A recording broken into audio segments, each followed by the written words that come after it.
Ingatlah bahwa setiap dari kita pasti mencari kebahagiaan.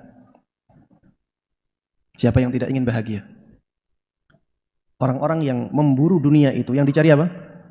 Sebenarnya mereka mencari kebahagiaan. Mereka ingin memuaskan hatinya. Ada yang mengejar wanita. Sebenarnya juga yang dikejar adalah kebahagiaan dia. Ada yang mengejar tahta. Sebenarnya juga ini kebahagiaan yang dicari. Ada yang bertamasya keliling dunia. Sebenarnya yang dicari adalah kepuasan, kebahagiaan. Semuanya mencari kebahagiaan. Dan kebahagiaan yang hakiki hanya dengan ibadah kepada Allah. Kebahagiaan yang hakiki hanya dengan beribadah kepada Allah. Apa dalilnya, Ustaz? Allah katakan di dalam Al-Quran, di surat Ar-Ra'd, ala bidzikrillahi tatma'innul qulub, yang artinya ingat-ingatlah, hanya dengan berzikir kepada Allah hati akan menjadi tenang. Hati yang tenang itulah hati yang bahagia. Dikatakan di sini hanya dengan berzikir kepada Allah. Ini menunjukkan bahwa kebahagiaan selain karena ketaatan kepada Allah itu adalah kebahagiaan yang semu, kebahagiaan yang sementara. Dan dia akan menyisakan kegalauan dan kesedihan. Tanya orang-orang yang suka mabuk-mabukan. Setelah mereka bahagia dengan mabuk-mabuknya, senang dengan mabuk-mabuknya, mereka galau, mereka gelisah, mereka susah. Hilang itu kebahagiaan, hanya sebentar. Silakan tanya orang-orang yang pacaran, orang-orang yang berzina, orang-orang yang bermain musik. Kebahagiaan hanya sebentar. Ketika mereka menikmati itu saja, setelah itu yang tersisa adalah kesedihan, kegalauan.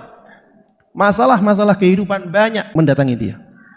Itu kebahagiaan semu, jemaah. Jangan terlena. Kebahagiaan yang merasakan adalah hati kita. Dan hati ini menjadi bahagia ketika dia sehat, ketika dia bersih.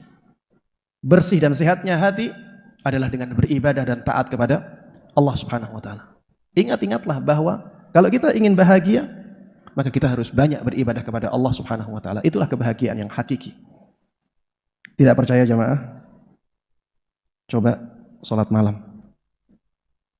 Salat malam kemudian bersujud. Minta kepada Allah Subhanahu wa taala. Nikmati salat malam. Salat malam itu nikmat sekali jemaah. Dengan salat malam kehidupan kita akan tentram, akan teratur, akan menjadi baik. Masalah-masalah yang kita hadapi dalam kehidupan ini bisa kita mintakan solusinya langsung kepada Allah di sepertiga malam terakhir ketika Allah Subhanahu wa taala turun ke langit dunia dan memberikan tawaran kepada semua hambanya. Siapa yang mau minta kepadaku, aku kasih. Siapa yang minta ampunan kepadaku, aku ampuni. Siapa yang minta hajat kepadaku, atau aku kasih hajatnya. Allah tawarkan itu di sepertiga malam terakhir. Maka bangunlah, kalau ada banyak masalah, bangunlah di sepertiga malam terakhir, salat, banyak meminta kepada Allah Subhanahu wa taala. Dan ketika masalahnya sudah berakhir, jangan lupa kepada Allah, teruslah melakukan hal tersebut. Itulah bentuk syukur kita kepada Allah Subhanahu wa taala. Sebagaimana dikatakan oleh Nabi kita Muhammad sallallahu alaihi wasallam, afala akun abdan syakura? Tidak bolehkah aku menjadi hamba yang banyak bersyukur kepada Allah Subhanahu wa taala?